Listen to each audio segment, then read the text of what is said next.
किसान साथियों नमस्कार, आप सभी का स्वागत है हमारे YouTube चैनल बेस्ट फर्टिगेशन में। किसान साथियों, आज के वीडियो में हम आपको जानकारी देंगे कि किस प्रकार से आप घिया की खेती मार्च अप्रैल में करके बहुत अच्छा मुनाफा कमा सकते हो। किसान साथियों, जैसा कि आपको पता है, गर्मियों का सीज़न अभी लगभग आ चुका है और गर्मियों के सीज़न में सबसे ज़्यादा चलने वाली सब्जियों में से एक है घिया यानी कि लौकी। इस सीज़न में आप लौकी की खेती करके बहुत अच्छा मुनाफा कमा सकते हो।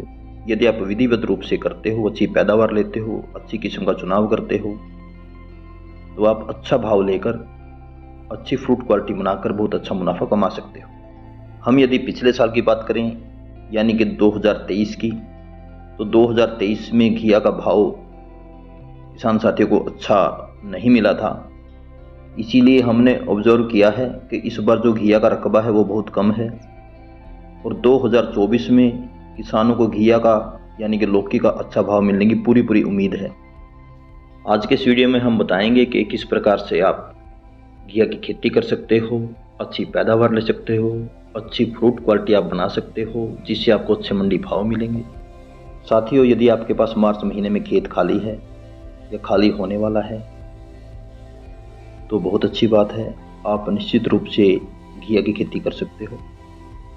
और यदि आपने गेहूं या सरसों की बिजाई कर रखी है तो उसकी कटाई के बाद और धान की रोपाई से पहले भी आप घिया की पूरी हार्वेस्टिंग ले सकते हो। हमारे जो किसान साथी पहली बार घिया की खेती करना चाहते हैं और अपने खाली पड़े खेत से अच्छी इनकम कमाना चाहते हैं और 2 फसलों की बजाय 3 फसल लेना चाहते हैं तो घिया की खेती किसान साथियों आप ट्राई कर सकते हो।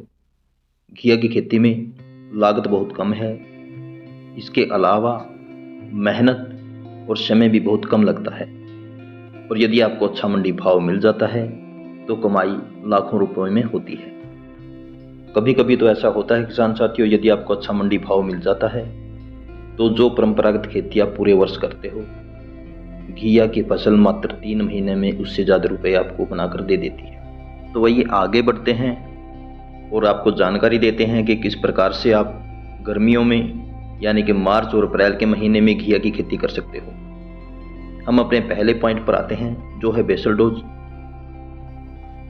साथियों, सबसे पहले आपको बेसल डोज देनी होती है, तो इस समय बेसल डोज के रूप में आपको लेना है 60 kg DAP, 2 bag single super, उसके साथ आपको कार्बोफ्रान या 5 kg रिजेंट आप मिला सकते हो। यदि आपकी भूमि में नेमाटोड की समस्या है तो वो इससे खत्म हो जाएगी। यदि आपके पास गोबर का खाद उपलब्ध है तो बहुत अच्छी बात है, 4 ट्रॉली प्रति एकड़ आप इसे दे सकते हो जिससे आपकी पैदावार भी बहुत अच्छी होगी और फ्रूट क्वालिटी बहुत उम्दा आपको मिलेगी। बेसल डोज देने के बाद फिर आपको खेत की तैयारी करनी है। खेत की तैयारी करते समय आपको सबसे पहले कल्टीवेटर से गहरी जुताई करनी है, उसके बाद मिट्टी को रोटावेटर से अच्छी तरीके से बुरबुरा बना लेना है और उसके पश्चात आपको 10 फीट पे या आप 15 फीट पर जो है नालियाँ बना सकते हो, मेड बना सकते हो जिनके अंदर से आपको पानी देना है और उनके ऊपर आपको सीड की सोइंग करनी है यानी कि बीज लगाना है। पानी देते समय किसान साथियों आपको ध्यान रखना है कि जो सिंचाई आप करोगे तो इस प्रकार से करनी है, जो मेडों के ऊपर तक नहीं जानी चाहिए, वहाँ तक केवल सीलन ही पहुँचनी चाहिए। पर्याप्त में वहाँ तक जाएगी तो आपका सीड जर्मिनेशन 100% होगा, बहुत अच्छा होगा।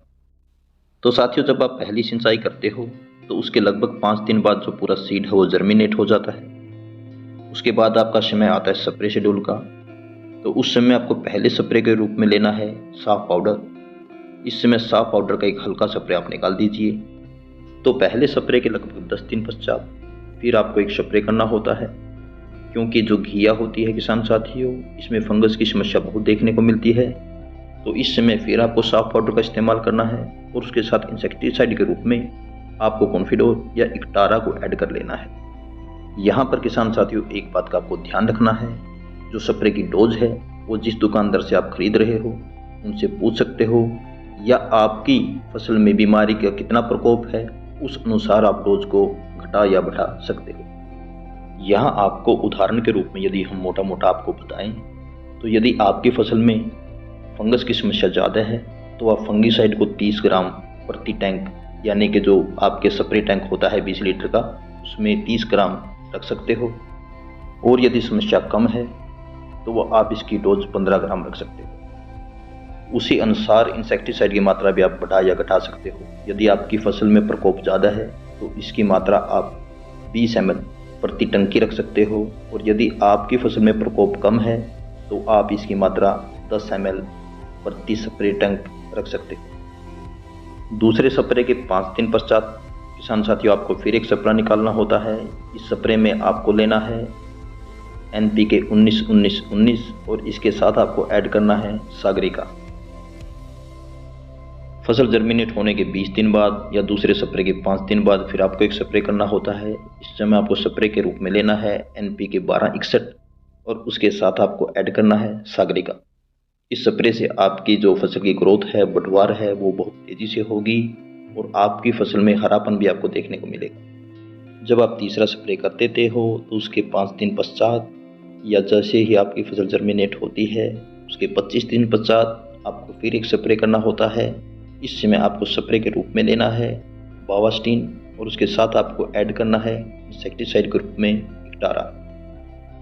जब आपकी फसल 35 दिन की हो जाती है तो उस समय फ्रूटिंग स्टेज पर होती है, तो इस समय फिर आपको एक स्प्रे निकालना होता है। इस समय आपको स्प्रे के रूप में लेना है प्लानोफिक्स जो बायर कंपनी का आता है, या इसके अलावा आप विद्युत इस्तेमाल कर सकते हो जो सुमो टुमो कंपनी का आता है।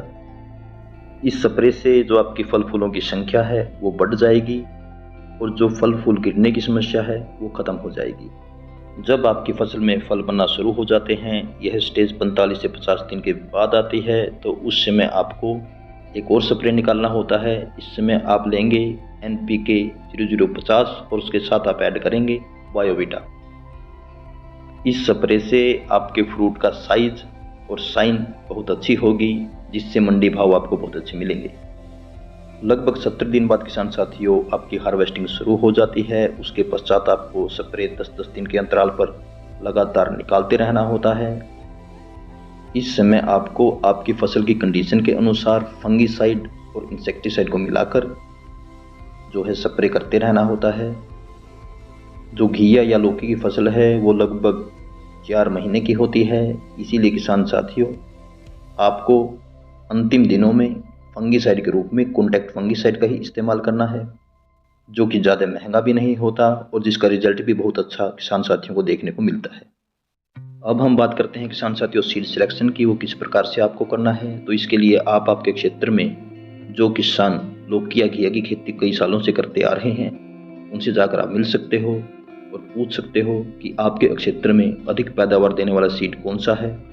इसके अलावा किसान साथियों कुछ चुनिंदा बीज जो अच्छी पैदावार देते हैं और जिनमें रोग भी बहुत कम लगते हैं, उनके लिंक हम नीचे डाल देंगे, आप जाकर आसानी से ऑनलाइन परचेज उनको कर सकते हैं। इसके अलावा किसान साथियों आप आपके क्षेत्र के जो भी दुकानदार हैं और वेजिटेबल सीड का काम करते हैं उनसे जाकर आप मिल सकते हो और आपके क्षेत्र और भूमि के अनुरूप अच्छी पैदावार देने वाले सीडों को खरीद सकते हो। साथियों जैसा कि हमने वीडियो के आरंभ में बताया था, इस बार जो है लौकी यानी घिया का रकबा कम है, तो पूरी उम्मीद की जा सकती है कि आने वाले समय में यानी कि 2024 में किसानों को जो घिया और लौकी के मंडी भाव हैं वो बहुत अच्छे लगातार मिलते रहेंगे। यदि इस प्रकार से साथियों समय पर आप बिजाई कर देते हो, अच्छे सीड का सिलेक्शन करते हो और हमारे द्वारा बताए गए तरीके से आप लौकी यानी घिया की खेती करते हो, तो बहुत कम समय में और अपने खाली खेत से बहुत अच्छा मुनाफा लाखों रुपए प्रति एकड़ आप कमा सकते हो। और किसान साथियों यदि आप लौकी और घिया की खेती के ऊपर कोई भी जानकारी चाहते हो तो हम आपको जानकारी देने की पूरी कोशिश करेंगे। आप कमेंट कर सकते हो। मैं उम्मीद करता हूं कि मेरे द्वारा दी गई जानकारी आपको अच्छी लगी होगी, आपके लिए लाभदायक रही होगी। इसी उम्मीद और विश्वास के साथ जय हिंद, जय भारत।